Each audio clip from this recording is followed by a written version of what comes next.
अस्सलाम वालेकुम, मैं हूँ पारस खुर्शीद। हम किसी से कम नहीं, जी हाँ किसी से कम नहीं। 11 दिन में दूसरी बार आलमी सतह पर एक और पाकिस्तानी खातून की सलाहियतों का एतराफ़।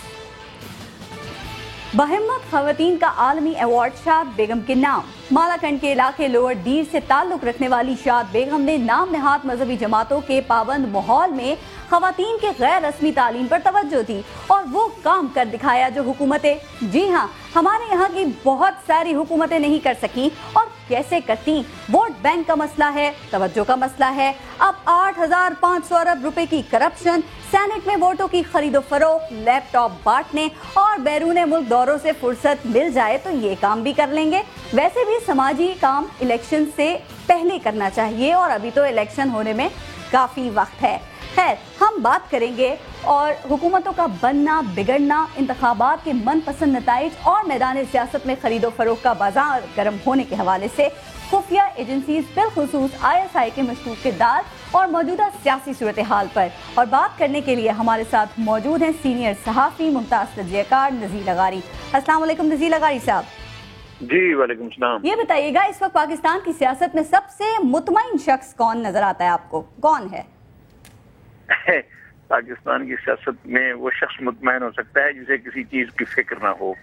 और हमारे एक बुजुर्ग हुआ करते थे, वो शदीद बारिश में और जब ओले पड़ रहे होते थे और लोगों के घर जो है वो ढह रहे होते थे, उनका कोई बाल बच्चा था ना बीवी थी, तो वो बार बार कहते थे शाबाश बारिश शानदार हो रही है। तो लोगों की जान की फिक्र होती थी, माल मवेशी की फिक्र होती थी और उन्हें मजा लेना होता था। नज़ीर लगारी साहब देखें, ठीक है, आप सही कह रहे हैं। 3 महीने पहले सूरत हाल हमारे मुल्क की जो सियासी सूरत हाल की मैं बात कर रही हूँ वो काफी मुख्तलिफ थी। ये बात की जा रही थी आज हुकूमत गई कल हुकूमत गई, लेकिन इन्हीं 3 महीनों के बाद अब सूरत हाल ये है कि 18वीं 19वीं 20वीं तरमीम भी मुतफिका तौर पे मंजूर हो गई हैं, पास हो गई हैं, सेनेट के इलेक्शंस भी हो गए हैं। फिर मेमो स्कैंडल का जो वाकया था, जो केस है उसकी भी इंटेंसिटी खत्म ही हो गई है। मेहरान गेट स्कैंडल की बात करें तो वहां भी तोपों का जो डायरेक्शन है वो चेंज हो गया है। ये हो क्या रहा है? और फिर मैं आपसे वही सवाल करूंगी कि इस पूरी तस्वीर में सबसे मुतमईन शख्स है कौन? अगर आपका ये ख्याल है कि सबसे ज्यादा मुतमईन शख्स ऐवान सदर का मकीन हो सकता है, तो मुझे अभी तक इत्मीनान की कोई वजह नहीं नजर आती। आपका ख्याल क्या है? मेरा ख्याल इससे मुख्तलिफ है। हमने उनकी गवर्नेंस को और डिलीवरी को पेश नजर नहीं रखा। हमने बहुत सी दूसरी चीजों के हम पीछे रहे और हम मीडिया भी और मुख्तलिफ इदारे भी और चीजों को हम तलाश करते रहे। हमने नजर नहीं रखी कि ये जो है तस्वीरें लगाकर तस्वीरों के नीचे जो है वो किस तरह का धंधा कर रहे हैं और नौकरियां बेच रहे हैं, लोगों को डिलीवर नहीं कर रहे हैं और लोग भूखे मर रहे हैं, लोग महंगाई में दबे हुए हैं और ये महंगाई पर महंगाई करते जा रहे हैं। लोगों के पास रोजगार नहीं है और ये रोजगार छीनने के बहाने तलाश कर रहे हैं। हमने इन चीजों पर नजर नहीं रखी। हमने उन चीजों पर तवज्जो दी जिन पर लोगों की नजर नहीं जाती है। लोग इन चीजों को इशू नहीं समझते हैं, लोग मेमो को मसला नहीं समझते हैं, लोगों को आज तक इस बात का वो नहीं है। NRO आप जाकर पूछें, देहातों में, गाँव में और शहर में भी आकर पूछें, जिसका पेट भरा हुआ नहीं है। बिल्कुल आपकी बात से मैं एग्री करती हूँ, आप सही कह रहे हैं। जिसका पेट भरा हुआ नहीं है उनके आगे ये इस तरह की बातें, इस तरह के केसेस जो हैं वो कोई वैल्यू नहीं रखते। लेकिन फिर अभी इस वक्त बात जो हो रही है, जो काफी ज्यादा डिस्कशन हो रही है, वो इन्हीं केसेस के हवाले से हो रही है। और मैं आपसे पूछना चाहूंगी असगर खान केस के हवाले से, क्या आप समझते हैं कि असगर खान केस जमहूरियत के लिए साजिश है और इस हिमाम में किसके तन पर कपड़ा है या सारे? नहीं, मैं वही अर्ज कर रहा हूँ आपसे। मसला ये है कि असगर खान केस जो है वो लोगों को सिर्फ इतला फराहम कर सकेगा कि जिन लोगों के पास मनसब होते हैं, ओहदे होते हैं, बड़े बड़े ऐवानों तक वो कब्जा करके बैठे होते हैं और वो फिर किस तरह से अवाम के वोटों की, अवाम की राय की, अवाम की ख्वाहिशों और उमंगों की, अवाम की आरज़ू की चोरी करते हैं और कहते हैं कि हम बैलेंस कर रहे थे। भाई किस बात का बैलेंस? आप who are you for balance? आप बैलेंस करने वाले हैं कौन? आपको किसने कहा है कि बैलेंस कीजिए? सियासत में फैसला करने का अख्तियार अवाम को है।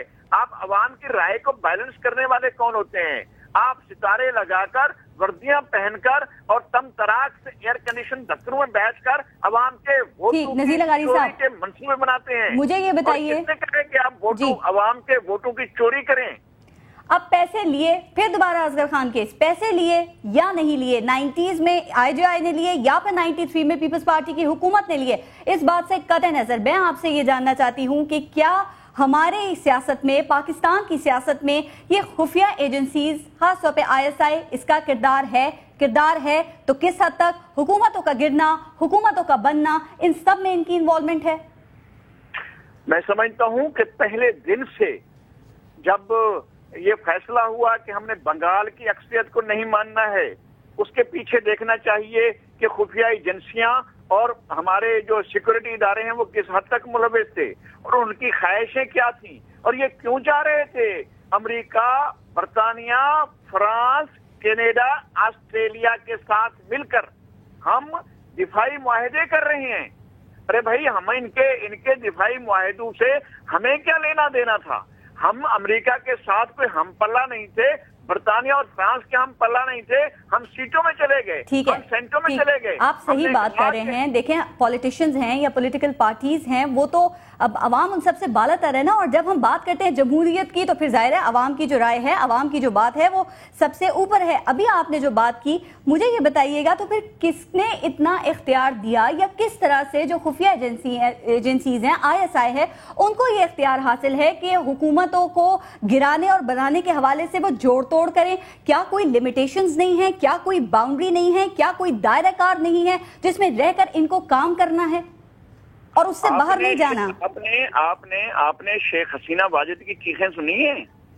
3 دن پہلے انہوں نے کہا کہ میری حکومت کو بنگلہ دیش میں ISI نے گرایا، اور آپ اپنے لوگوں سے پوچھیں، ایجنسی والوں سے پوچھیں کہ آپ نے کس طرح سے وہاں پر جا کر بنگلہ دیش میں شیخ حسینہ واجد کی حکومت ختم کر کے خالدہ ضیاء کی حکومت کی۔ تو ہماری مار تو بہت دور تک ہے۔ ہم سے کہا جاتا ہے کہ ہم طالبان کو پالتے ہیں افغانستان میں، ہمارے لوگ بھوکے مر رہے ہیں، ہم اپنے پیسے حکومتوں کی تبدیلی کے لیے، بھائی کس لیے تبدیل کر رہے ہیں دوسرے لوگ ملکوں میں جا کر حکومتوں کو، اور اپنے ملک میں لوگوں کو آپ حکومتوں کو تبدیل کرنے کے پیچھے کیوں پڑے ہوئے ہیں؟ آپ کا یہ مجھے یہ بتا دیں، آپ یقیناً آپ جو بات کر رہے ہیں یہ بہت سارے اور بھی ایکسپرٹس اور بہت سارے لوگوں کے علم میں یہ بات ہوگی۔ اگر یہ ایجنسیز اپنے دائرے کار سے نکلتی ہیں تو پھر ان کی اکاؤنٹیبلٹی ہونا چاہیے، ان سے جواب طلبی ہونی چاہیے یا نہیں ہونی چاہیے، اور اگر ہونی چاہیے تو کون کرے گا؟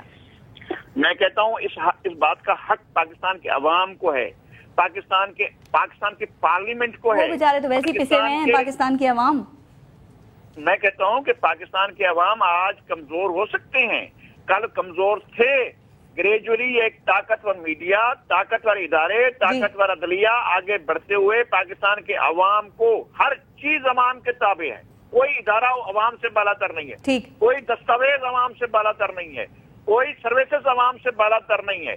عوام ہی اول و آخر اس ملک کے مقتدر اعلیٰ ہیں۔ عوام کی طاقت کو اگر یہ لوگ انکار کر رہے ہیں آج، تو کل انہیں ماننا پڑے گا کہ عوام ہی بالا تر قوت ہیں۔ جی، عوام ذرا روٹی کپڑا مکان کے چکر سے نکل جائیں، ان کو یہ سب میسر آ جائے تو شاید وہ ضرور اس طرف بھی دیکھیں گے اور جو حالات ہیں ان کو بہتر کرنے کی کوشش کریں گے، جیسے کہ آپ بتا رہے ہیں کہ عوام بڑی طاقت ہے۔ بہت شکریہ سینئر اینالسٹ نذیر لغاری ہمارے ساتھ موجود ہے۔ بریک لیتے ہیں، بریک کے بعد واپس آئیں گے، اپنی دوسری سٹوری پہ بات کریں گے۔ آپ دیکھتے رہیے گا 30 منٹ۔